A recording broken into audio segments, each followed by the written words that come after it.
it's a fairly easy equation right now in Iran.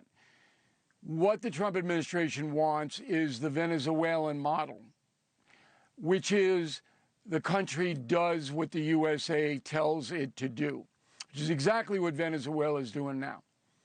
So whatever Caracas decides, they got to run it by Washington and get the okay. That is the goal. Yeah, a lot I get different that. in a country of 90 million that have fanatical Islamists who hate America. It's a lot more difficult, but that's the goal. Right. Put a friendly government in Tehran. Okay, so religious fanatics, though, who chant death to America, that's very different than a bunch of socialist generals with a bunch of gold stuff on their chest that have Swiss bank accounts. Is it not a little naive to think that these people who've been chanting death to America for 47 years are suddenly going to go, oh, no problem, we'll do whatever you say, Mr. Trump? No, it's not naive, because there have been uprisings that have led to the deaths of 40,000 Persians. So that's why the action took place and began on Saturday, because there was an opening whereby the population was turning against the mullahs, and this is a time to strike and weaken the government there that's terror-based. That's why it happened at this point in history. Yeah, but so aren't those two different things? The Persian people... Isn't no, Venezuela... No, hold on. The Venezuelan model is you take out the top leadership, you give the next tier an ultimatum, and you say you're either with us or you're going to meet the same fate. What you're talking about is a popular revolution of tens of thousands or hundreds of thousands of people taking to the street and overthrowing the government. Those are different things. Which one do we want? You want them both. The end result is what you're looking for, and that's a friendly government to the West. And that would never happen under the mullahs' theocracy. So you're hoping that when you downgrade the power of the mullahs, that the Persian people will rise up and overthrow them. And that could certainly happen. Okay. I agree with you. It could certainly happen. That would be by far the best option.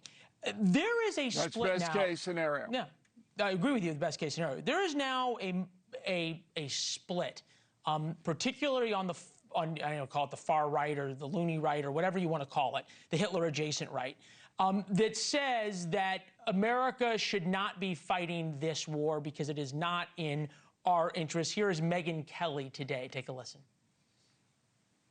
I understand how this helps Iran perfectly well. I get it. I mean, I hope. Long term, we'll see. But they seem rather jubilant. 80% of the country does not support the Ayatollah. He was a terrible, terrible man. No one's crying that he's dead. No normal person. But our government's job is not to look out for Iran or for Israel. It's to look out for us.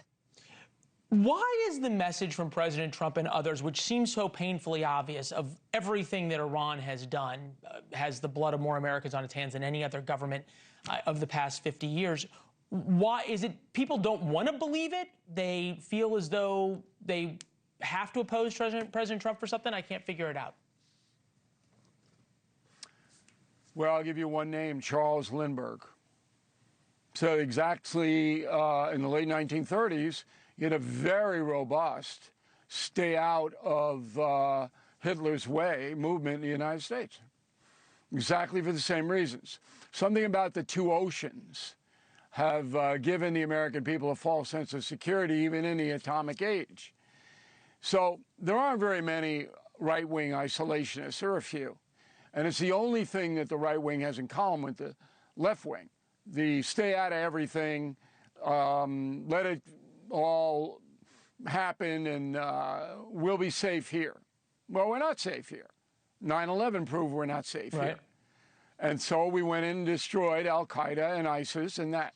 And now the same principle is in play with Iran. But it's harder because there's 90 million people there, and I'd say 20% of them are fanatical jihadists. That's a lot of folks. That's more than guys living in the desert or in Tora Bora in Afghanistan. But there was an opportunity there to hope that the Persian people would say enough. And that's why this is happening now.